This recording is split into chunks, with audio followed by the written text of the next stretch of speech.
Coping with COVID with Tre Tailor. Updates on the pandemic and information to help you thrive and survive COVID-19. Brought to you by SCDHEC. Visit scdhec.gov for testing and vaccination sites. SCDHEC. Healthy people, healthy communities. In it together, SC and the South Carolina Diabetes Advisory Council presenting Wellness Wednesday every week on Coping with COVID. The City of Columbia Office of Business Opportunities, helping to meet the needs of small, minority, and women-owned businesses in the City of Columbia. Agape Counseling and Training Services. If you're having a challenge coping with COVID, visit Agape Counseling and Training Services at agapects.com. The Comet Bus System, offering free rides to get your COVID vaccine. Don't miss your shot. Visit catchthecomet.gov. Javis Financial Services, with over 20 years of experience. Computers Unique, Dutch Square Mall. Honest, professional, reliable computer sales and service. Palmetto Media Connections, connecting media and communities together. Coping with COVID from SCDHEC. In it together, SC, the South Carolina Diabetes Advisory Council, the City of Columbia Office of Business Opportunities, Agape Counseling and Training Services, the Comet Bus System, Javis Financial Services, Computers Unique, and Palmetto Media Connections. Coping with COVID with Tre Tailor. Good afternoon, and thank you so much for joining us on Coping with COVID. I'm Tre Tailor, and today, the Mask Proviso. Did you even know what a proviso was before now? Well, it's a big topic for back to school, to mask or not to mask, and if you do, you tend to risk your budget. To give us the details and what can be done about it, State Senator Mia McLeod joins us to talk about it. She is going to be joined with State Representative Kambrell Garvin to tell us what in the world is going on at the State House and what we need to know and do about the Mask Proviso. Thank you all so much for joining us today. Thank you for having us. Absolutely. Right. We're going to come back with them, excuse me, in just a moment. Excuse me, I'm all choked up about it. In just a minute. Plus, the need for African-American blood donations is very high. Excuse me, to tell us why, I'm going to need these doctors. I need you, Dr. Kim. You see, I'm all choked up. Yeah, drink some water. You're going to let me, I'm going to drink some water so I can get through this. Dr. Kim gave me permission to drink water on the air. So Dr. Kim Gilmore joins us. Also, Dr. Cheryl Mitchell and Dr. Kelly Bouthillet all join us today on Coping with COVID. Ladies, thank you so much for joining us. I look forward to the conversations about African Americans, minorities, and blood donations and why it's important. Thank you for joining us today. Thank you for having us. Absolutely. Yeah, thank you. And more coming up next on Coping with COVID. But first, your COVID community updates. Masks are, again, a requirement on school buses. A state superintendent, Molly Spearman, said she decided to reverse the decision of no masking on buses because of the Delta variant and all of the information concerning the spike in COVID cases. All South Carolina school districts must be in compliance by August 30th.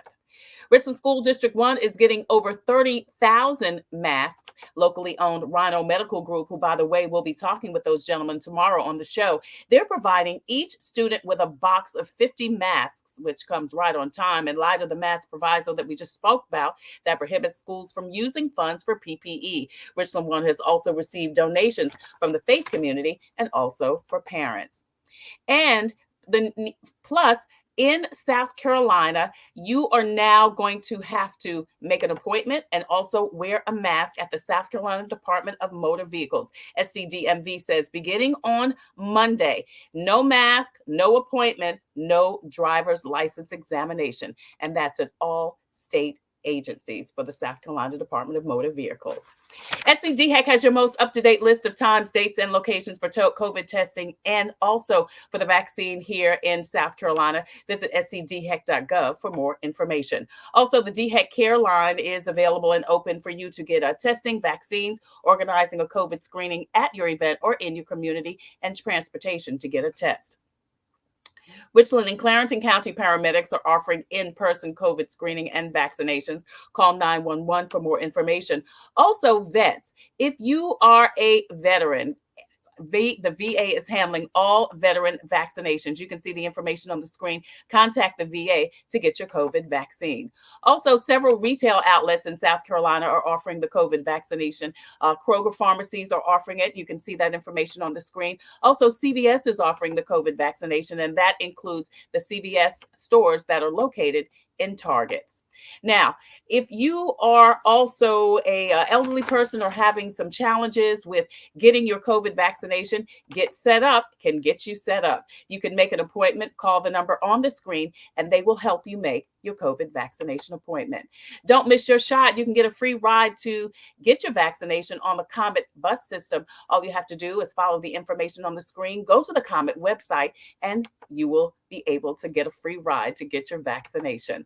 Also, FEMA is continuing their COVID funeral reimbursement. If you lost a loved one due to COVID, you can contact FEMA and talk about, they can give you the information about getting your COVID reimbursement.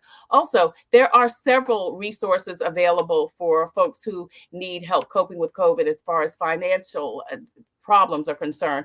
The South Carolina Bar Association is offering free legal services to help with your mortgage. Also, Richland County is offering rental assistance and also bill assistance. You can visit richlandcountysc.gov. SC Housing also has information for bill assistance, also rental, and also they're helping frontline workers with first-time mortgage. Dominion Energy also has a program that they are partnering with SC Stay Plus to award folks information and assistance for paying not only their rent, but their Dominion Energy bill. South Carolina Mental Health Association has launched SC Hopes. This is a toll-free line and several resources available for folks who are having some challenges coping with COVID. Please contact the number and get the help that you need. And the Fifth Circuit Solicitor's Office is having a No Judge, No Jail event. You can see on the screen several dates are available for you to stop by Trinity Baptist Church in Columbia, South Carolina, and speak with someone if you have or someone you know has an outstanding warrant. No judge, no jail. They're just trying to get you straight so that you don't have an outstanding warrant. We, of course, heard from Solicitor Byron Gibson last week and how much he is passionate about this and other events. You're watching Coping with COVID, updates on the pandemic and information to help you thrive and survive COVID-19. Hey, don't forget that throughout the show, you will see all of the information that we just mentioned, plus a comprehensive list of vaccine locations throughout South Carolina. That's going to be scrolling at the bottom of the screen. Also, listen, we are streaming live on Facebook. We are streaming live on the Tailor Made Productions page. That's the home of Coping with COVID. Would you please go over there and hit like and follow and share so that not only you can watch Coping with COVID Wednesday, Thursday, and Friday at 2 p.m., but also First Monday with comedian George Wallace. We're also streaming live on YouTube. I want to thank everyone who is joining us on YouTube. Please don't forget to hit the subscribe button. And we also have a presence on Instagram. We want to remind you to please post and share this information out so we can get the message to the masses. Want to say hi to Marvell Mendenhall. She says, hey, Trey. Hey there, Marvell. Thank you so much for joining us. And again, please continue to post and share this information out because today we are talking about a couple of great topics that need to be spoken about. The hot topic right now is back to school and mask, to mask or not to mask. And if masking is even legal now in South Carolina, and it's all because of what is being called the Mask Proviso. To help us understand what it is, why it is, and what needs to be done to eliminate it, State Senator Mia McLeod joins us. Of course, you may also know that Mia is running for the governor of South Carolina, which hopefully if she wins, and maybe I shouldn't say this, I don't know, we won't even have to worry about the Mask Proviso. Representative Kambrell Garvin also joins us. Thank you both so much for joining us today. I appreciate it. Thanks for having us. Absolutely. So tell me what is a proviso. Let's just do government 101 because some people are, really talking about what even is this? Have you guys heard that from just common Joe and Jane?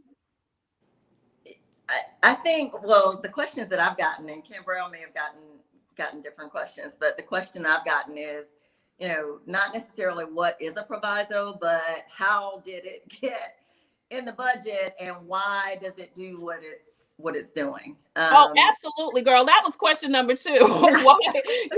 Why was it even written in the state budget to take away funding. So let's talk about that. So there are a number of issues, and Kambrell is a practicing attorney, so I'm sure he can speak to this more than I can. But right on its face, I mean, the proviso is unconstitutional, I believe. One, it's not germane to the budget. It has nothing to do with the budget. Right. And two, it requires school districts to do the opposite of what they are by charged law to do. Yeah. They are, by law, they are supposed to provide a safe learning environment for our children. And, you know, we've just gotten elected leaders. Well, I don't call them leaders, but elected folks in these offices who don't have the courage to lead, don't have the ability to govern. And so what they're doing is they're letting their personal liberties trump the lives of the people of South Carolina. And I've spoken out a lot about that because this proviso was put in during the budget process. I don't serve on the Senate Finance Committee, but during the budget process, I'm told that the House conferees insisted on this language, this budget proviso language that requires school districts to not require masks in school, and it limits the school districts. Well, the school districts, if they require masks, then they will jeopardize their school funding, which, like I said, is unconstitutional for a myriad of reasons. But that has, gotten parents' attention because of the way it was done. And people are asking me, and I'm sure they're asking Kambrell, how did y'all let that happen? Let this happen, yeah. Where were you? And the reality is, during the budget process, it is it can be a pretty complex process. Like I said, I don't serve on Senate Finance, but after the versions of the budget, the House and Senate versions are debated, the differences are decided by a committee called the Conference Committee. So conferees, meet and they hash out the differences between the two versions. And so this happened during that process.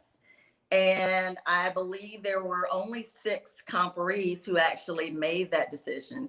I know the Senate didn't get a chance to vote on the proviso specifically. We didn't even know that it was included in the budget. And I'm assuming that that's the case for the House as well, but Kambrell can speak to that. So, that's how it got in. And there are a couple of things that can and should happen to get it out. And I'm happy to talk about that if you want to let Kambrell. Yeah. I want to go to Kambrell first, because we definitely need to know, what's next in the process. But Kambrell, Mia says, is it constitutional? And here's my other question. Why did that piece of legislation, law, that sentence need to even be in the budget? Right. Yes, I think that the senator has done a really great job of summing up this issue. At the end of the day, it comes down to simple politics, and bad politics at that. Politics that's not putting the people of South Carolina forward. Yeah. The senator talked about the process and how the senators, did not know what was in that particular section was even in the budget when it came back out of conference committee. She's absolutely right. We debated several, and I say several, pieces of or bad provisos throughout our budgetary process. And we voted them down. And when I say we, the 43 or so House Democrats, along with about 20 or so, or 30 or so semi-moderate Republicans who agreed with us that was bad policy. However, my colleague, a guy from Stuart Jones from up in Lawrence County, came back and kept coming back and kept having staff rewrite provisos over and over again until he found a budget proviso that could pass. This particular proviso is bad for a lot of reasons. It's bad because it limits the ability of schools to be able to decide for folks that are against, that say that they're for limited government and for local rule and allowing local elected officials or states to, to decide their future, it's quite ironic that they're trying to control the process. And I just really want to publicly say thank you to those, local governments, school districts from the city of Columbia to Richland 1 and 2, who have said, you know what, the health and well-being of our students is far greater than politics. And if they do try to strip them of their funds, I do think that will ultimately be a constitutional issue, and it will end up in the courts to decide. Okay, so let me ask you this before we get to how to fix it. Was it a condition of the budget passing? The proviso being in there, was that a condition of the budget passing? So it seems, as the senator explained, that this conferee committee, that must have been a deal that was cut. Okay. I wasn't there. The senator wasn't in that room. The Speaker of the House, I guess the President of the Senate, sends the conferees in, and they send who they want to send. And so I don't, there are members of the minority party there. So I would imagine that they spoke out against this. But again, if you don't have the numbers to stop bad policy, no matter how much you raise Cain about it, the numbers just aren't there to stop those sorts of things. Right. So it's there now. And if there had not been a Delta variant, if the numbers had not gone up, would there be a push to take it out? Because the big deal now is we need the leeway for school districts to be able to get their funding and mask up their students. But what if there wasn't an issue? Let me just try to speak to that. Ironically, Trey, I think if there wasn't an issue, we wouldn't be talking about this proviso. I think because the Delta variant is an issue, and it's one that the Republican Party is using to divide South Carolinians. So we're not just divided along racial and party lines. We're now divided between the vaccinated and the unvaccinated. And that's deliberate. If we weren't dealing with the Delta variant right now, we'd probably be dealing with another variant. But even if we weren't dealing with any variant, say things were moving in the right direction, I don't think that we would be dealing with this proviso. I don't think it would have been included in the budget. And that's just my thinking. But where they can use this virus to politicize it and to pander to their base, that's what they're doing. And they're doing it at the risking the lives of our babies and our most vulnerable. Oh, absolutely. Alex Perry says the law discriminates against students with special needs. He says Section 504, accommodation is a section of the ADA. He says, good evening, Kambrell. This is Mr. Alex from church. Shout out to Mr. Alex from Kambrell's church. So, all right, Mia and Kambrell. So moving forward, what needs to be done now for the Mask Proviso to either be, and what needs to happen? Does it need to be eliminated, or does some additional wording, verbiage, proviso need to be put in, which says, okay, you won't lose your funding? Because that's a big thing for schools. Luckily, and I did the story earlier today about at least one of our school districts getting thousands of donations of PPE. But in order to even function, schools need funding. Right. Yeah. There are a couple of things that right off the bat we can do.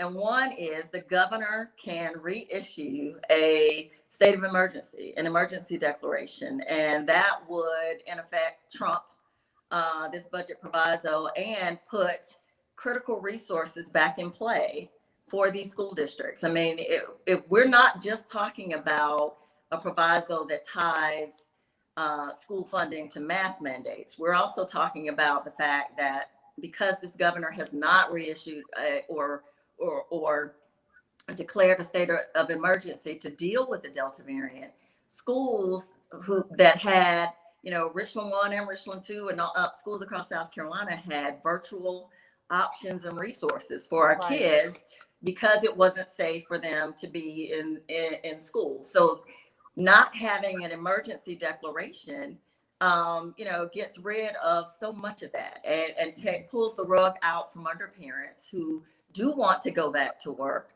safely, who do want their children to be able to go to school safely. And so, they're doing it for political reasons, like I said, to pander to their base, but it's having the opposite effect. So, people who own businesses are seeing that their employees aren't able to come back to work because they have childcare concerns and childcare issues, or they have people who have been exposed to the virus and either have to quarantine or are sick and hospitalized. I was just looking at an update from the Children's Collaborative, and our children's ICUs across the state and hospitals, I mean, they're pretty close to capacity.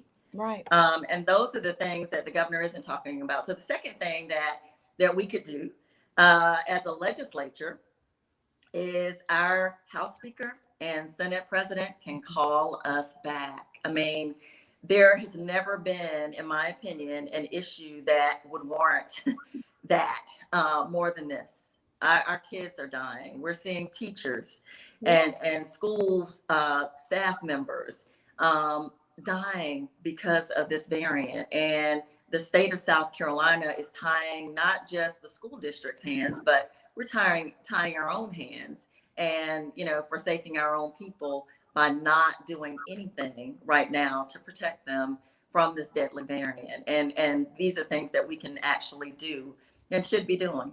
Right. So Kambrell, Mia says two things. The governor could reinstate the state of emergency, which, I certainly can't speak for the governor, but I don't see that happening. I mean, he has been very vocal about the state of emergency and that he did not feel, that he felt like he did the right thing by pulling it.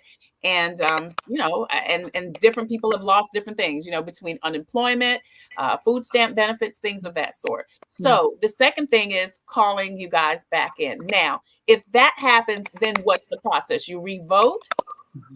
Yeah, so absolutely. So we would vote to get rid of that budget proviso and then free the hands of the school district.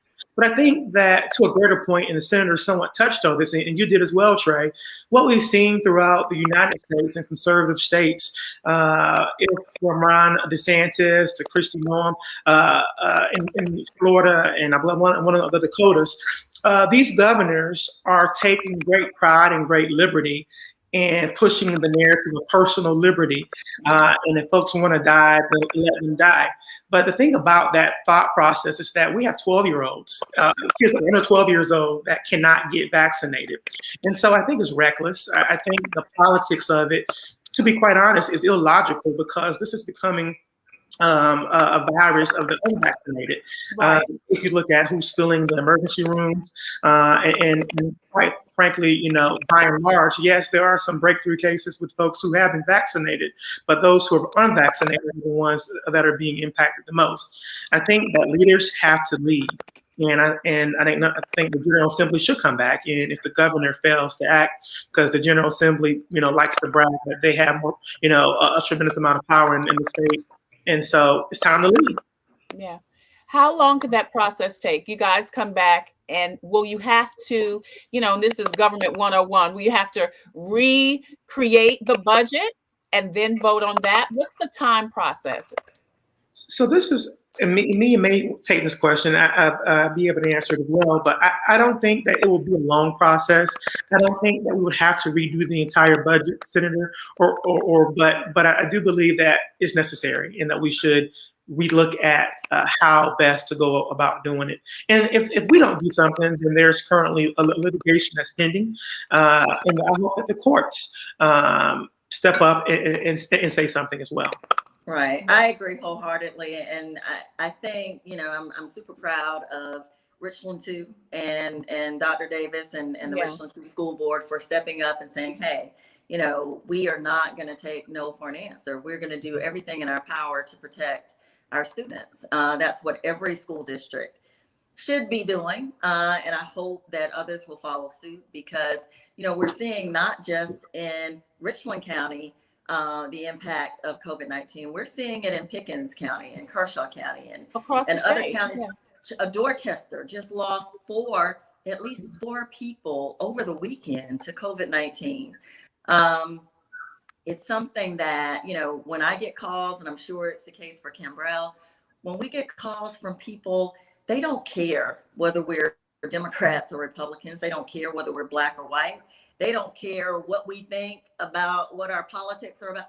They need help. Yeah. And they will, they want help from any of us who are willing to give it. And so I find myself listening a lot of times to people who are just frustrated and disheartened with the people that they actually voted for. And they may or may not have voted for me, or they may have or may not have had that opportunity yet because they don't live in my Senate district. But here's the thing.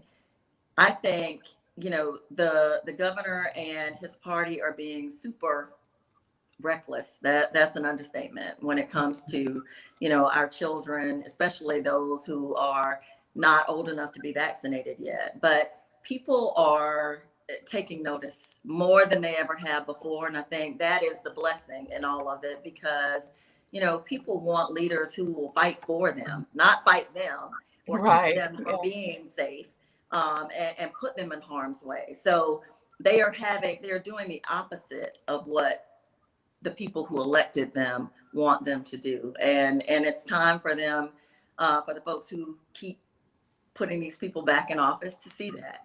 And so that is one of the good things that has come out of all of this.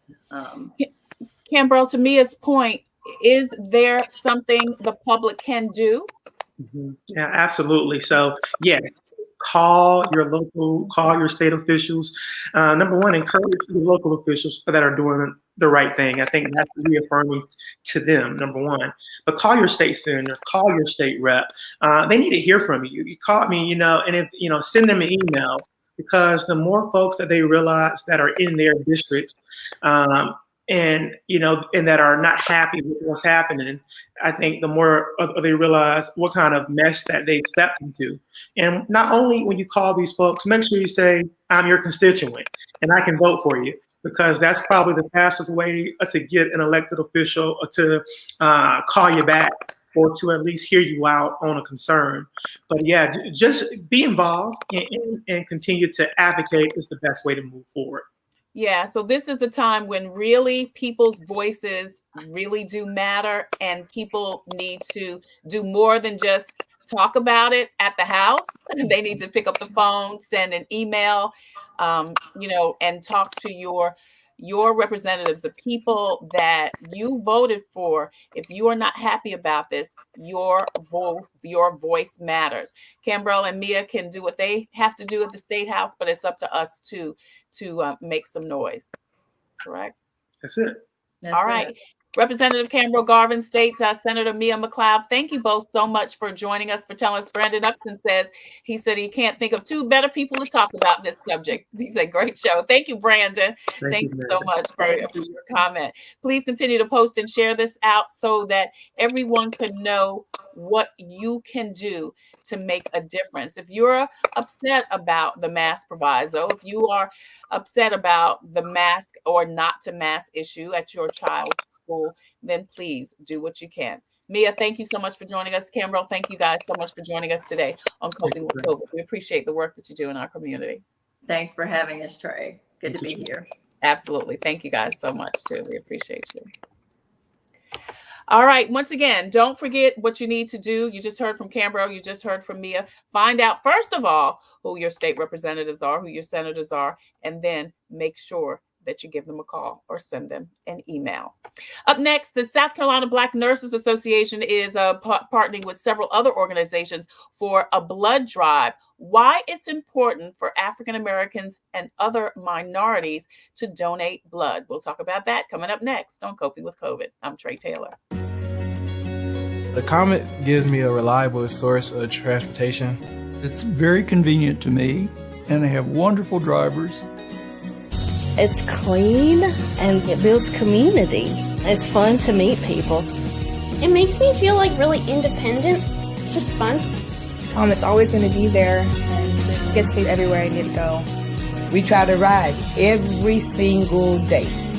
Comedy is our livelihood.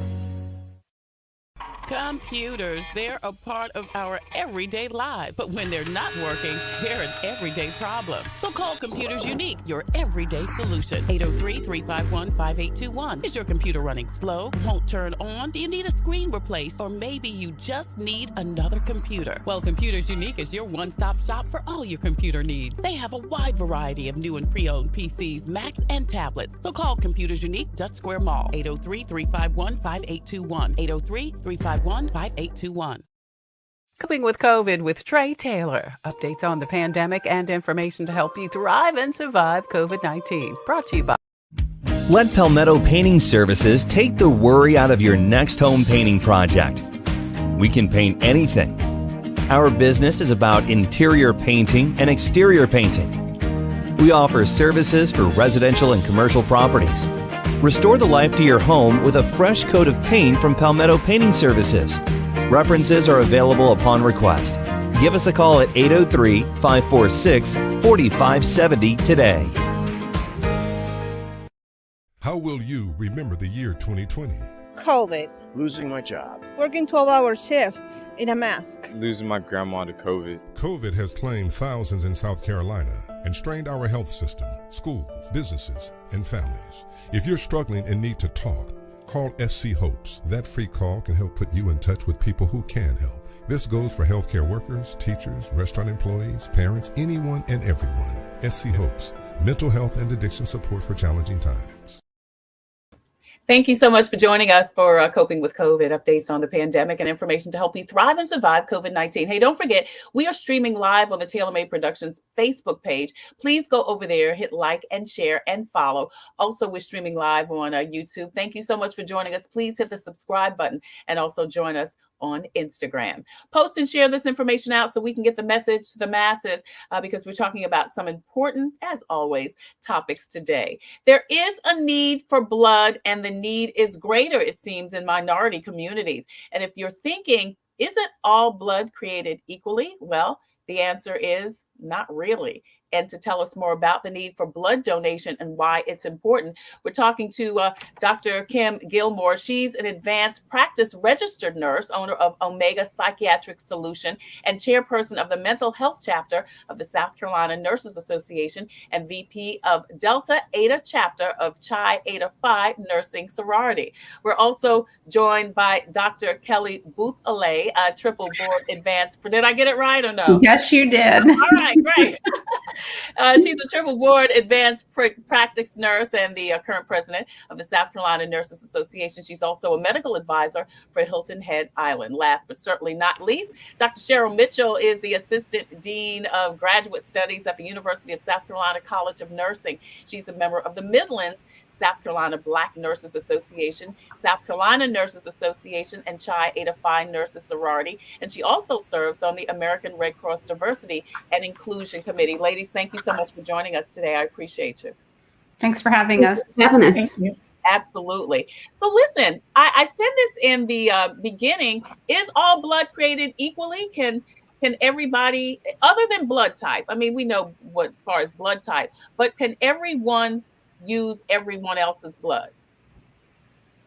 So the blood has to be matched. So it does have to be matched by blood type. So if you have someone that's type A, and there's someone else with type A, then certainly after it's been screened, it can be used, which is why this is important. So an A could not take blood from someone that's type B because they're different. So it leads to more transfusion reactions. What about ethnically? Can people of different races use different from people from different races? Absolutely.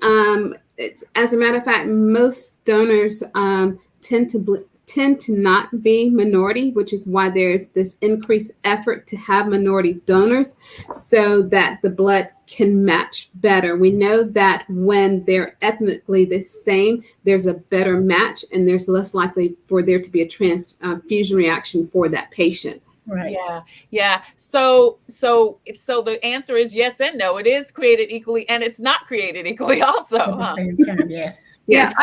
I would add though to to Dr. Mitchell's point, there are several blood disorders that are typically found in people of color. And if we can have blood that is more ethnically the same, that sometimes matches better and treats some of those issues like sickle cell anemia, thalassemia, which is seen in people that are not Caucasian. So, but unfortunately, although they're about 15% of the population, blood donor, and correct me, ladies, if I'm wrong, it's like less than 5% of blood donation. So it's a tiny, tiny bit of the donated blood.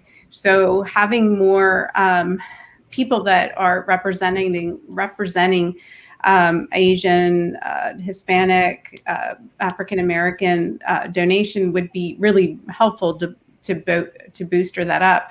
And unfortunately, since COVID, we've seen blood donations go down all around, which then causes a backlog or low volume of blood donations. Yeah. Well, Dr. Kim, I was going to ask that to Dr. Bouthillet's point. So is it just not African Americans? Is it all minorities that need to? Well, it's people of color, all ethnic backgrounds. And what we found is that sickle cell is usually found in people of ethnic background, and that when people from ethnic background give blood, people who have sickle cell disease tend to do better. And here in the United States, it's like 1 out of every 365 babies is born with sickle cell disease. You know, about 100,000 people in the United States right now is living with sickle cell disease. And so when you get that blood, they tend to do better and have less complications. Yeah. So is the need for blood and plasma? Because there is a difference, right? Right. Well, for sickle cell anemia, they use blood transfusions. Plasma is good also, you know. And the most common type of blood is O positive. And you find that a lot in the ethnic population. And that is also the blood that can go to everybody. It's a universal blood that can go to everybody. So when there's accidents or traumatic events and stuff like that, that is the first blood that tends to get lower. So, you know. Yeah, that's Dr. Kim Gilmore. She's also joined by Dr. Kelly Bouthillet and also Dr. Cheryl Mitchell. And we're talking today about the need for minorities, particularly African Americans, to donate blood. Cheryl, Dr. Mitchell, I'm going to come back to you because Dr. Gilmore said the O positive blood, I think you said, is kind of universal. Everybody can get O positive, but everybody can't get other types of blood. Is that correct? Right. So it's O negative that everyone can receive because of that antigen. And so everyone can receive that. But like I was saying earlier, everyone can't receive like O. Gotcha. Everyone can't receive B. So oftentimes you will see like the American Red Cross ask for donors that have type O blood because it can be used for so many different individuals. Yeah. And so, again, like I just asked Dr. Gilmore, is there a need for blood and plasma? And can you kind of let people know what is the difference? So the urgent need is for blood. Okay. The blood drive that we're doing next week, September 2nd, is for blood because we are targeting blood for patients with sickle cell disease. September is the National Sickle Cell Awareness Month, which is why we're holding this drive during this time. We are one of 18 blood drives that the American Red Cross is sponsoring during the month of September for patients with sickle cell disease. So that will be our focus. Often individuals with sickle cell disease require multiple transfusions to manage their illness. And so the more transfusions they get, the more antibodies that their body develops. So it makes them less, it makes it more difficult for them to receive additional blood. So that when we have ethnic minorities donate, we can closely match it. So Red Cross has a process of screening the individual who needs blood, screening their blood for those antibodies, and then looking for someone who doesn't have those antigens to decrease that reaction. So that's where I focus. Now, we'll say Red Cross will need both blood and plasma, but we're looking for blood next week. Okay. Why is there such low donations in the minority communities? What do you think the problem is? I think it's awareness of the need and how important it is to have blood from someone that ethnically matches you. And I think that awareness is missing. And I don't believe that people understand that, when you donate, you're giving 2 units. So it's a one-time donation, they're getting 2 units, and you can save so many people's lives when you do that. And so I think it's a lack of awareness. It's also the stigma of just going into a blood center to give blood. Yeah. Dr. Gilmore, did you want to chime in on that? How do we address that? How do we address making sure, or at least getting more African Americans and other minorities to recognize not only that it's important, but it could save the lives of your family members or even you? We need to educate. I put a flyer up in the beautician shop that I go to, and a person said, "Oh, I have never given blood before," and I asked why not, and he just didn't think it was important enough, or he was scared also to give blood. And then I was telling him that, that blood from people of color tend to help people of color a little bit more. He seemed a little bit more relaxed, but I'm not sure if he's going to sign up, but I'm hoping that he signs up. You need to do one at the beauty salon where you put up that flyer. So, I try to educate people everywhere I go. Yeah. Dr. Bouthillet, can anyone give blood? Yes and no. There are some criteria. And, I would also add to what Dr. Gilmore said. It is education. It's the fear of the unknown. And just being able to let people know there is a shelf life on the blood. You have to be at least 110 pounds. I believe the age is 17 or 18.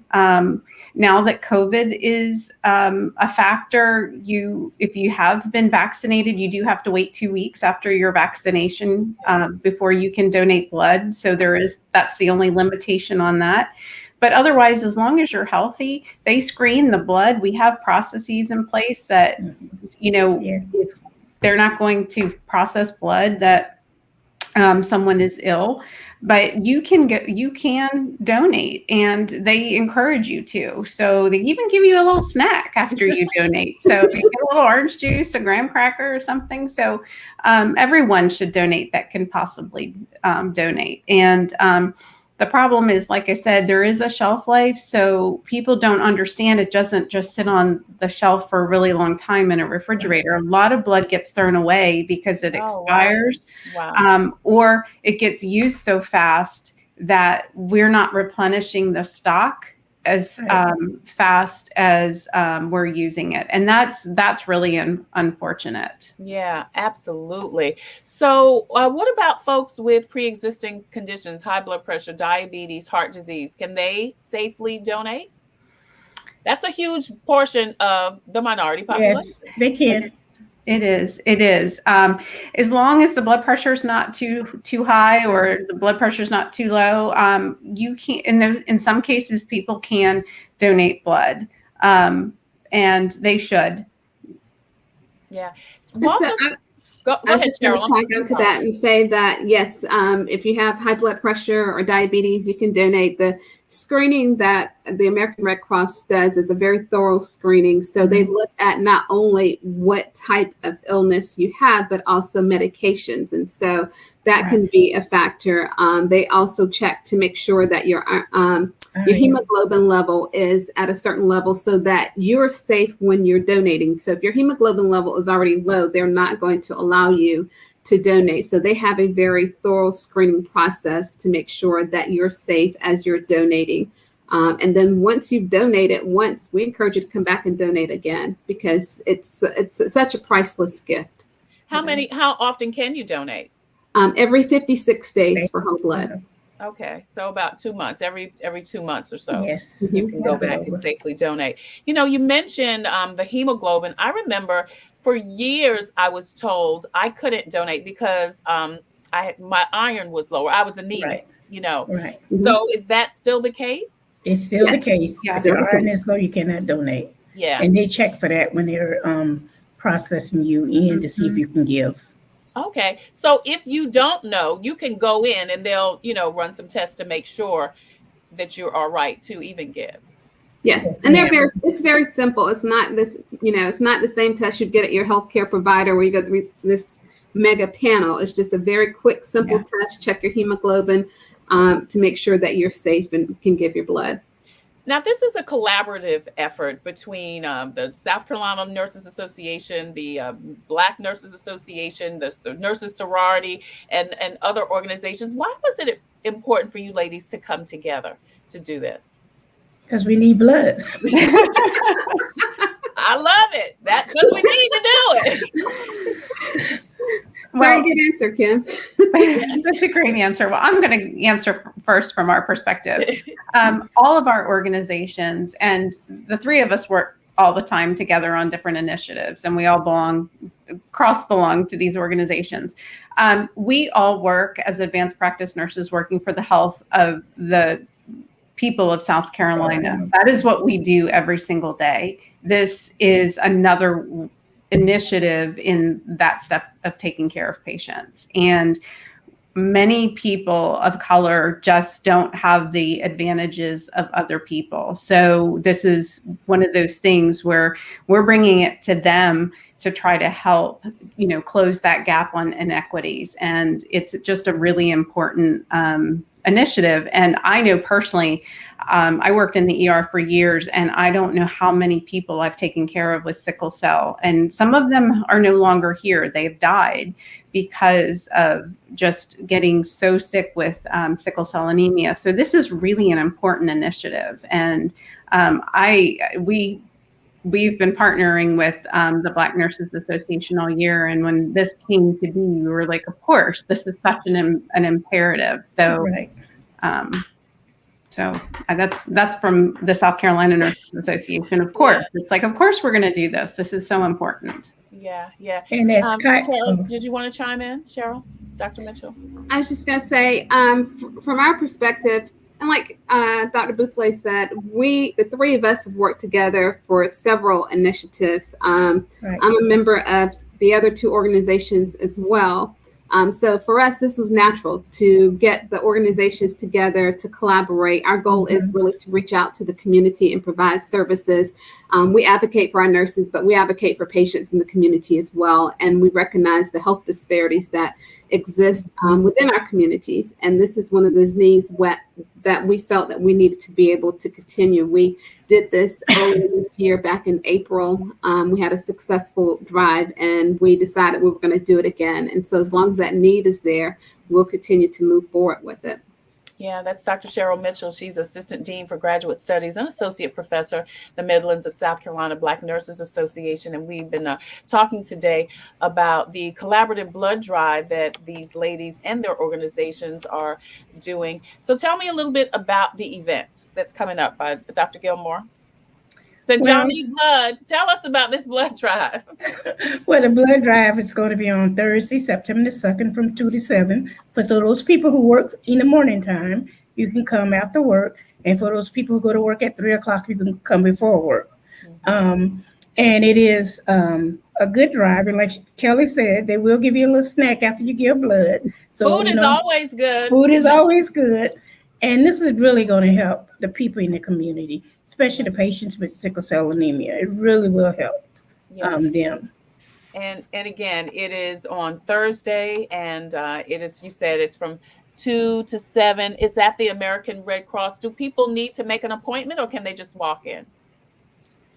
They can make an appointment, but we also take walk-ins. The link is on the flyer, and it's also on various websites where they can go and make the appointment.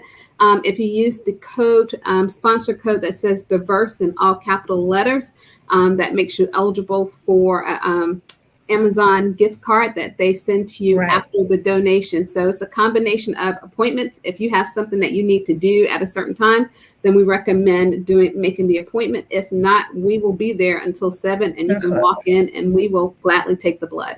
Right. So you just come in, you get your snack, or do you eat before or after? After. You can tell I'm there. So you need to come. Yeah, I'm anemic. I told you that, Dr. Kim. But I'm going to come. I'm going to try to come. I'm trying to give blood. You won't take my blood. The other thing, I'm sorry, I was going to say the other thing that everyone should know is that the blood will be screened not only for blood type, but it also will be screened for COVID antibodies. So if you had the vaccination, you want to know whether or not it's actually worked, it's being screened for that. And the last thing that Red Cross did was they now screen for sickle cell to determine whether or not you have the trait. And that's important. So while in the United States, we have been screening newborns for a very long time, we also have to think about individuals who were born outside of the United States who may not have been screened for sickle cell. So both of those things, all three of those things are going to happen at this event next week, Dr. Mitchell. You can give blood, you'll get screened for the COVID antibody, and then also for sickle cell. That's huge. Yes. That's really good. When will you know the results? The results come in a couple days. So you don't get that part while you're there, but they will send it to you. You usually can sign up by email. For those that like to use apps, Red Cross has an app so that you can find out when you can donate again. So you donate the first time, the app will tell you you're eligible to donate in this many days, and it'll have your information, but they'll send it to you. All right. And again, this is next Thursday. You can see the information on the screen. You can not only donate blood, but you can also get screened for the COVID antibody, and also for sickle cell. And if people want more information, is there a way, can they log on to the American Red Cross website, or is there a way people, if they need more information? Yes. So if they need more information, they can log on to the American Red Cross website. I know that the South Carolina Nurses Association has posted it to their Facebook page. We've also posted it to the Midlands of South Carolina Black Nurses Association Facebook page and website. So there are multiple places to get additional information. Awesome. And I would only add that all the COVID precautions are in place. So if anyone's afraid of precautions, they're doing cleaning, they're wearing masks and changing gloves. So that shouldn't be a concern. Great. And you do need to wear your mask to come. Yes. Please wear your mask. And as Dr. Bouthillet said, they will be COVID conscious. So you know that this will be a safe space for you to donate blood, because so many people need it. It is a little discouraging, though, ladies, to know that sickle cell is still such a so hard for us, that there's not been, any or enough maybe medical advances, because it's such a debilitating disease. It can be. So if you or someone is having some challenges with sickle cell, they need your blood, and you never know who else may need it. So please check out the American Red Cross blood drive. It's sponsored by the South Carolina Nurses Association, the South Carolina Black Nurses Association, and also, or African American Nurses Association, and also the Nurses Sorority. So please stop by. You can see the information on the screen and continue to post and share this message out. Ladies, thank you so much for joining us. Dr. Kim Gilmore, Dr. Cheryl Mitchell, and also Dr. Kelly Bouthillet. I love that a nurse is a doctor. I just love that. That sounds so silly. I know that sounds silly to you. You smart ladies. But us here without letters and numbers in front of our office, we really think that that's a big thing. Suzette Burslingse says, she said, the cure for sickle cell is vitamin B17. Thank you, Suzette. I don't know that. Maybe y'all do. I don't know that. I don't know that either. I don't know that. The only one that I know that they have been using is bone marrow transplants. Right. But there are risks associated with it. And unfortunately, not everyone with sickle cell disease is eligible for the bone marrow transplant. Right. Wow. Well, hopefully, prayerfully, the blood drive will create a lot of buzz and get a lot of people in there so that folks with sickle cell and other diseases can get the blood that they need. And advancements in medicine will continue to move forward so that there can be a cure for sickle cell and so many of the other diseases that we are being challenged with today. Ladies, Dr. Cheryl Mitchell, Dr. Kim Gilmore, and Dr. Kelly Bouthillet, I'm so impressed that I've been saying the right thing all interview long. I'm patting my own self on the back. Ladies, thank you so much for joining us. Appreciate you and all the work you're doing in our community. Thank you. Good luck to you. Thank you so much. All right. Thank you, Cheryl. All right. So listen, if you have a story or initiative that could help someone cope with COVID, would you go over to the TailorMade production page and inbox me? I would love to talk to you about featuring your product or service on coping with COVID. If you have a product or service that can help someone cope with COVID, please email copingwithtreitailor@gmail.com. You can see the information scrolling on the screen. And we would love for you to be a proud sponsor of Coping with COVID, just like all of our sponsors, SCDHEC, the City of Columbia Office of Business Opportunities, also Palmetto Media Connections, Agape Counseling and Training Center, the Fifth Circuit Solicitor's Office, Dr. Byron Gibson, Javis Tax Services, Computers Unique, Dutch Square Mall. Contact us and we would love to work with you, just like we're working with so many of our other partners. Now, tomorrow we are going to talk with Lance Brown and Elliot Haney. They are with Rhino Medical Supplies. Talk to them about how they launched and are thriving their business in the midst of COVID. Also, Frank Knapp with the Small Business Chamber of Commerce will also be on the show, providing information on how your business can start and thrive and survive in the midst of turmoil. I'm Tre Tailor. As always, I leave you with a reading, a devotional reading. Today, we are reading from Jesus Calling, and this is one that says, trust me in the midst of a messy day. Your inner calm, your peace in my presence need not be shaken by what's going on around you. Though you live in this temporal world, your innermost being is rooted and grounded in eternity. When you start to feel stressed, detach yourself from the disturbances around you. Instead of desperately striving to maintain order and control in your little world, relax and remember that circumstances cannot touch your peace.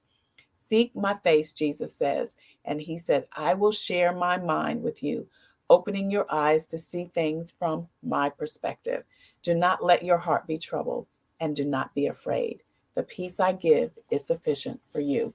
That's your Jesus Calling for today, Thursday, August 26th. I'm Tre Tailor, and thank you again so much for joining us on Coping with COVID. Until the next time, I wish you peace and abundant blessings. Take care, stay safe, be blessed, get your vaccination, and wear your mask over your nose and under your chin. Thank you guys so much for joining us.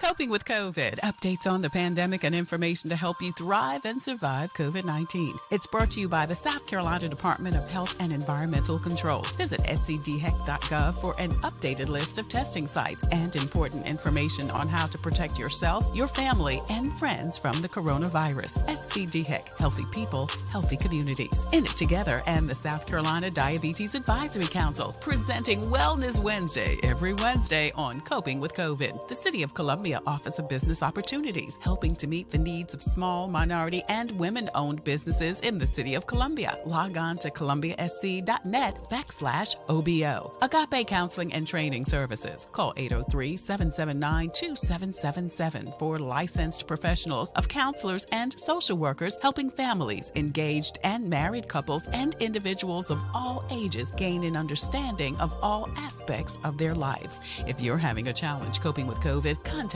Agape Counseling and Training Services at agapects.com. And Palmetto Media Connections, connecting media and communities together. Coping with COVID, brought to you by SCDHEC. In it together, the Diabetes Advisory Council, the City of Columbia Office of Business Opportunities, Agape Counseling and Training Center, and Palmetto Media Connections. Coping with COVID with Tre Tailor.